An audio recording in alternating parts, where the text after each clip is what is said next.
खुदावंद यीशु मसीह के नाम में आपको सलाम। मत्ती की इंजील के 5वें बाब की 14वीं आयत में लिखा है, तुम दुनिया के नूर हो। हम इस बात पर गुफ्तगू कर रहे हैं और आज इस गुफ्तगू का तीसरा हिस्सा है। नए अहदनामे में हमारा खुदावंद कहता है कि दुनिया का नूर मैं हूँ, जो मेरी पैरवी करेगा वो अंधेरे में न चलेगा बल्कि जिंदगी का नूर पाएगा।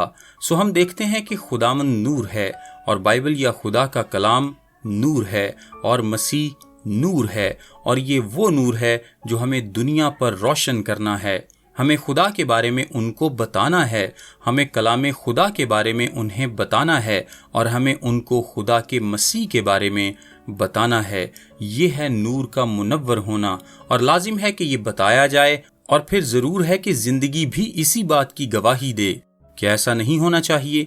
ये बात मुआफिकत रखती है। ज़बूर 27 उसकी पहली आयत में लिखा है, खुदावंद मेरी क्या है? रोशनी और मेरी निजात है। लिहाजा हकीकत ये है कि अगर आप जानना चाहते हैं कि बाइबल में कौन सा नूर मौजूद है, तो ये खुदा के कुल मुकाशफे की तरफ इशारा करने वाली एक वसी इस्तिलाह है, यानी कि खुदा का खुद अपने, उसके कलाम और उसके बेटे के बारे में मुकाशफा। ये है नूर। सो हमें एक तारीक दुनिया में नूर के पैगाम की मुनादी करना है, और साथ ही एक बर्बाद होती दुनिया में नमक भी होना है।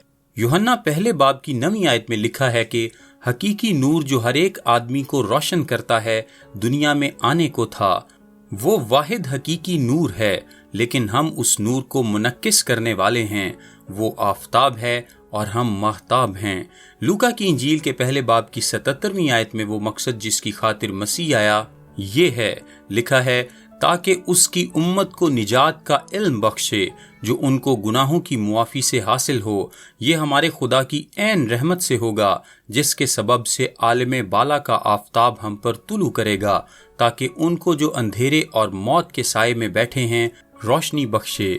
इसी वास्ते तो वो आया कि उन्हें तारीकी में नूर अता करे। चुनाचे हमारा खुदावंद जो यहाँ पर कह रहा है वो ये है कि हम मजमूई तौर पर नूर को जाहिर करते हैं। वो आफताब है, हम महज महताब। क्या ये दुरुस्त नहीं? वो हकीकी नूर है, वो नूर का जौहर है, हम मुनक्किस करने वाले हैं बस। मैं समझता हूँ कि कलीसिया की बुनियादी जिम्मेदारी ये है कि दुनिया में नूर बने, नजात का पैगाम फैलाए, महज इधर उधर बैठे बातें ही ना करते रहें। ये शानदार बात होगी। फिर ये कि रफाकत रखना शानदार बात है, ये भरपूर है और दिलचस्प भी, लेकिन जल्द या देर से हमें लाजमन दुनिया में नूर बनना है, और हमें जरूर ही जमीन पर नमक बनना है, और हमें सिर्फ अपनी जात के खौल में लिपटे रहने की हालत से जरूर ही बाहर निकलना है। रोमियो के दूसरे बाब के मुताबिक यहूदी नूर होने का दावा किया करते थे। पौलुस रसूल इससे इनकार करता है। अब उनकी रोशनी खत्म हो चुकी थी, वो मजीद अब रोशनी नहीं रहे थे। यहूदी कहा करते थे कि यरूशलेम गैर कौमों के लिए एक नूर है।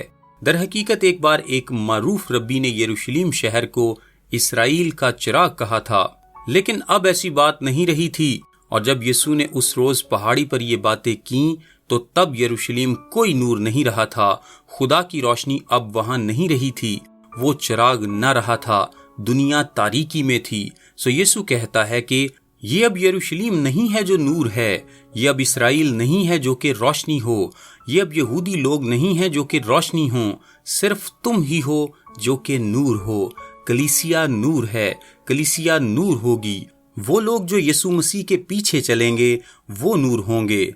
हम नूर हैं। यीशु मत्ती की इंजील के 5वें बाब में इसकी वजाहत करता है। वो कहता है कि हमारा वाज़े होना जरूरी है।